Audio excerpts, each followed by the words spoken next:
Let's solve this problem. And which option is the correct answer?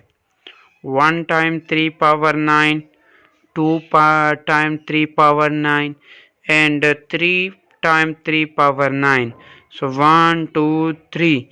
When we sum, so 3 power 9. 1 time, 2 time, 3 times, so 3 times 3 power 9 after plus.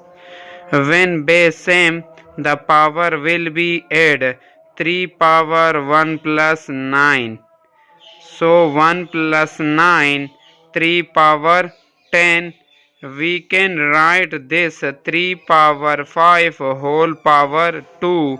Cancel this square with this square root. So the correct answer is 3 power 5 is the correct answer. C is the correct option. Thank you so much for watching.